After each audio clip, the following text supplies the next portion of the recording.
Hi, I'm Jazz from Group Technologies and we're here at the DiGiCo booth at NAMM. Let's go see what they've got in store for us.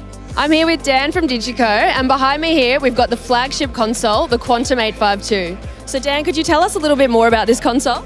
Yeah, so we've been making quantum consoles for a while. It was time for something new, bringing in the best of our technology that we've had over the last few years with the Quantum 7, 5 and the smaller consoles we have here. So yeah, new flagship, standing in the footsteps of what the SD7 brought to the market all those years ago, and growing it bigger, better, brighter screens. It's got better, bigger, faster. And actually for this, it's about channel count partly. So this is 384 inputs into 192 buses. We see the requirement for these big shows getting bigger and bigger, more playback, more channels. So that's what the 852 gives us. And it offers full redundancy. So we do all that processing twice. So all the big tours now, it's all about the safety, big audiences, big stadium tours. So 384 inputs handled by both engines simultaneously. And then from a design point of view, the interface to control that many channels is super important. So we've got the new big screens, and much more customization about workflow and integration, putting the tools and the options that they need to control hundreds of inputs and hundreds of outputs all at their fingertips. So that's really where we're going with this. Absolutely. And so with such a great amount of processing power and a great interface, what sort of gigs are you seeing this applied for? You said stadiums, large shows. Are you also seeing it in smaller scales as well? I think the Quantum range offers sort of a scalable solution depending on the size of the gig. They all sound the same, they all offer the same algorithms and characteristics, and you can move between them. So someone out on one of these on a big stadium tour might do a club gig and they can take their session and move it to one of the smaller consoles and then go back up and down the range. So that sort of flexibility is super important. But obviously at the big end, it's the big theaters, awards ceremonies and touring artists really that are looking to use at this end of the market.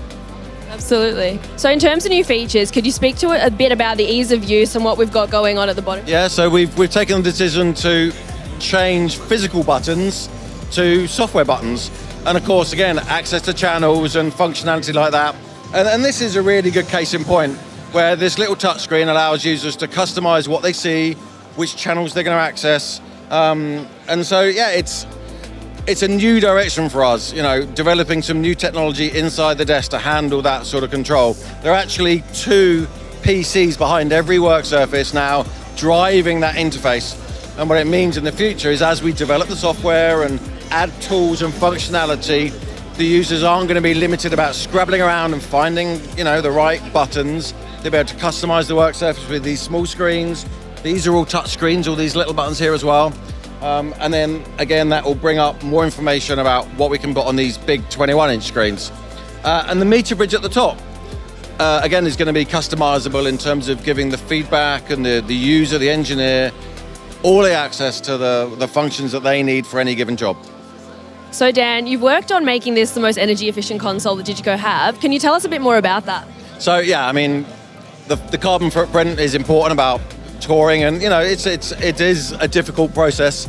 What we've done is made this as light as we can and as power efficient as we can. So it is the most power efficient console we've ever made. It generates the least amount of heat, and for the size of it and for its capabilities, it's light. We've made a lightweight carbon flight case for it, again, trying to reduce that thing. But actually, if you look at the environmental impact, our consoles have a very long lifespan, and part of that is down to the way they're designed and the updates that we can provide. So what a product starts off as day one, look at SD7, it's been around since 2007, 2008, so 15, 16 years. And we've provided updates for them, which means people don't have to replace them. That's good for the environment, less waste.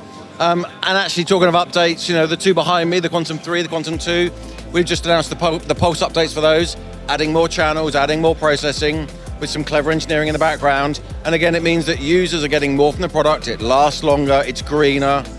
So for us, those sort of things matter, and we have to be responsible as a manufacturer for those sort of things. So making things light, making them power efficient, making the life cycle of the product really long by providing updates, it's all part of what we do. It's a wonderful thing, and I'm sure plenty of sound engineers are very keen to get their hands on it.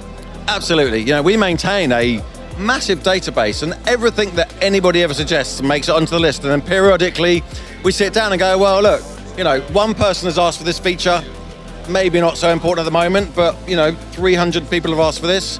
We can do it, you can roll it out on multiple products. Again, it's not just about, you know, single products. These are development platforms that allow us to have this super long lifespan, which is great for everyone.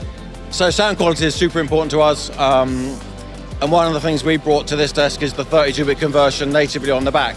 The John Stadius, you know, mic pre's and output cards have been around in the SD rack for a while. But it was, you know, important in our flagship to bring the best technology we had in terms of audio quality, HD and D2A conversion. So yeah, back of the desk, it's got all the usual features, plus it's got our 32-bit I/O on the cards on the back. So yeah, low noise floor, super high quality conversion to go with the flagship product. Thanks so much, Dan, for taking us through the Quantum852. It's a great new flagship. It looks fantastic. It sounds great too. We appreciate it. Thank you. Thank you very much. It's been a pleasure.